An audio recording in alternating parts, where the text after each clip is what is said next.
Sahabat semangat, bagi sebagian orang, perempuan yang mengenakan cadar kerap dianggap berkaitan dengan gerakan radikalisme, memiliki kepribadian yang tertutup, dan tak gampang bersosialisasi dengan orang lain. Namun, bagi Uhti yang videonya viral ini, mengenakan cadar tak menghalanginya dalam beraktivitas maupun bergaul dengan orang lain, termasuk mengikuti kegiatan klub motor. Meskipun mengenakan cadar, sang Uhti di dalam video viral ini tampak tak kesulitan dalam mengendalikan motor sportnya.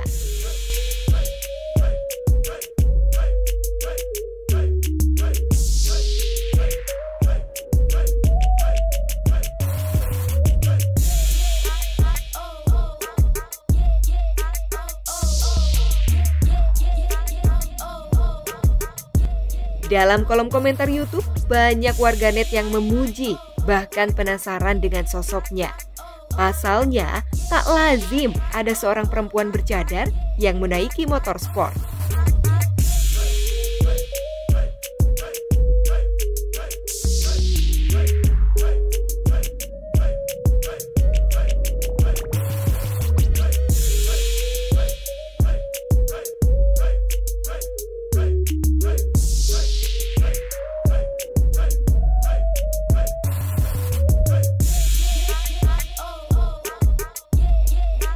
Ya, semoga saja dengan mengenakan identitas muslimah yang terbilang mencolok ini, klub motornya jadi lebih teratur dalam berkendara ya. Mudah-mudahan juga sang Uhti membawa aura positif bagi teman-teman klub yang lainnya.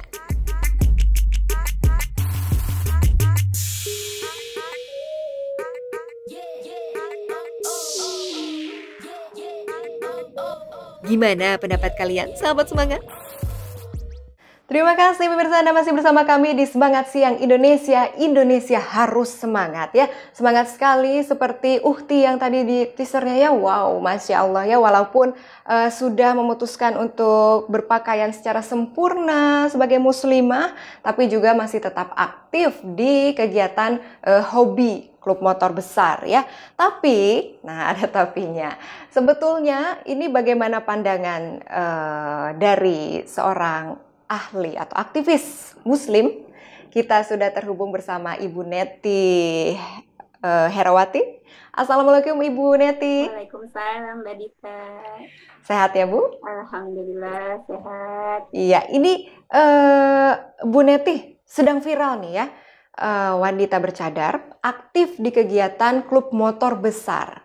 Nah, sebelum jauh-jauh saya mau tanya dulu nih, memang hukum Islam untuk wanita berkendara itu seperti apa sih Bu? Baik ya, sempat kaget juga dengarnya. Kalau ada seorang akhwat yang bisa mengendarai motor besar, tapi kita kembalikan lagi kepada hukum asalnya berkendaraan, bahwa sejauh yang saya pahami, untuk wanita mengendarai kendaraan itu tidak ada larangan dalam Islam. Jadi boleh ya, misalnya Mbak Dita bawa kendaraan, bawa motor, itu boleh gitu. Karena pada zaman Rasulullah pun dulu, kalau Rasulullah dulu nggak ada sepeda motor ya, kendaraannya adalah onta, kuda, seperti itu ya. Jadi pada zaman Rasulullah itu, kata Rasulullah, nisa'u Quraisy nisa'u khair rakibna ibili. Jadi sebaik nisa Quraisy itu, wanita Quraisy itu adalah yang terbaik dalam hal menunggangi unta. Jadi wanita-wanita zaman dahulu pun pandai mengendarai kendaraan. Dalam hal ini kendaraannya onta ya, bukan kendaraan sepeda motor yang ada seperti sekarang. Jadi berdasarkan hadis Bukhari dan Muslim ini, boleh wanita mengendarai kendaraan seperti itu. Boleh berarti ya dasar hukumnya.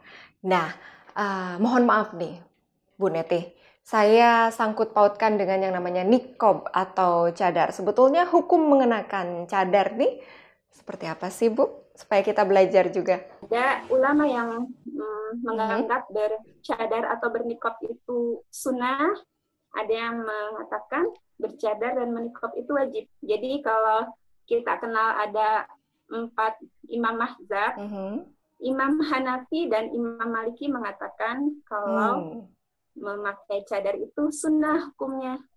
Tetapi jika dikhawatirkan terjadi fitnah terhadap wanita tersebut, maka hukumnya menjadi wajib.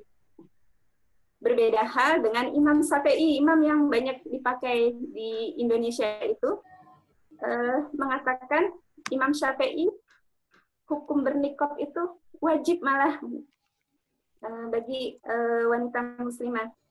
Demikian juga Imam Hambali mengatakan wajib. Baik. Nah, kembali kepada keyakinan kita masing-masing, apakah kita menganggapnya sunnah atau menganggapnya wajib? Enggak.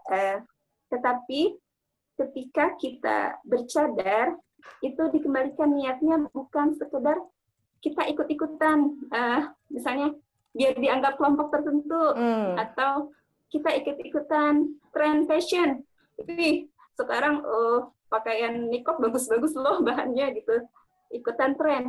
Kembali lagi ke yang sedang viral nih, Bu Neti.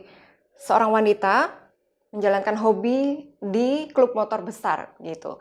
Berbicara soal hobi, apa sih yang boleh dan tidak dilakukan oleh muslimah untuk mengembangkan hobinya ini? Sejauh yang saya lakukan pun niqab tidak menghalangi hobi saya sebagai seorang wanita. Tapi yang perlu kita pahami ketika kita memiliki hobi, pastikan kita tetap menjaga adab-adab pergaulan dalam Islam ya. Jadi jangan sampai karena hobi kita melanggar aturan-aturan syariat, karena aturan syariat itu bukan sekedar bernikab ya. Jadi antara laki-laki dan perempuan juga tidak boleh berkhalwat gitu kan. Yeah. Tidak boleh berikhtilat untuk hal-hal yang tidak penting gitu kan. Jadi pastikan hobi kita itu aman buat diri kita dan kehormatan kita, karena wanita itu rentan kejahatan ya.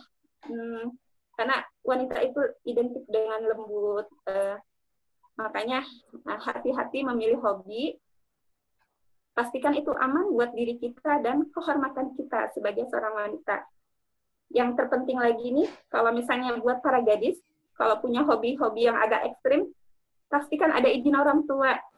Soal berkendara nih Ustazah, berkendara kan bukan hanya sekedar hobi, tapi kebutuhan lah ya di zaman modern ini. Mohon nasihat dong Ustazah untuk muslimah yang harus beraktivitas menggunakan kendaraan. Jangan lupa ketika kita akan keluar rumah, berkendaraan atau tidak berkendaraan, jangan lupa ucapkan doa keluar rumah. Itu adalah pelindung utama kita ya. Jadi kalau saya di rumah hijab besar ya, pastikan ujung kerudung, ujung gamis tidak nyangkut di jari-jari motor. Jadi tidak berkibar kemana-mana ya, karena itu akan membahayakan diri kita dan membahayakan orang lain juga ya. Karena kadang suka menghalangi stand motor ya, kalau misalnya tidak dijepit dengan baik kerudungnya, seperti itu. Ada beberapa kawan juga yang mengalami kecelakaan karena kerudungnya terlilit oleh jari-jari motor ya. Itu yang Bu Neti, kalau bicara soal keamanan nih, kadang-kadang ada teman-teman saya yang perempuan berkendara menggunakan motor, kadang menutupi identitasnya ini menjadi laki-laki begitu, supaya tidak terlihat bahwa dia ini adalah perempuan, misalnya memakai jaket laki-laki, memakai celana, kemudian kerudungnya tidak pakai yang panjang gitu. Bagaimana Bu Neti? Insya Allah tidak harus dengan berpakaian seperti laki-laki pun kita aman ya. Jadi asal beberapa kejadian kejahatan itu kan misalnya di jam-jam rawan, di daerah-daerah rawan, perempuan memaksa pergi sendirian berkendaraan motor gitu ya. Itu yang harus diperhatikan sebenarnya, bukan menjadi merubah pakaian kita menjadi seperti laki-laki itu. Baik, jadi tidak hanya mengkambing hitamkan yang namanya pakaian ya, faktor-faktor yang terjadi, yang mendorong terjadinya kecelakaan atau hal-hal yang membahayakan itu sebetulnya bukan hanya pakaian saja. Baik, terima kasih Ibu Neti Herawati atas ilmunya, pesan-pesannya. Terima kasih Bu. Assalamualaikum warahmatullahi wabarakatuh. Sama-sama Mbak Dita. Assalamualaikum. Dan pemirsa, tadi sudah disinggung ya bagaimana apa yang harus dilakukan oleh muslimah jika hendak berkendara, tapi kita akan bahas lebih jauhnya usai jeda berikut ya pemirsa. Tetaplah bersama kami di Semangat Siang Indonesia, Indonesia harus semangat.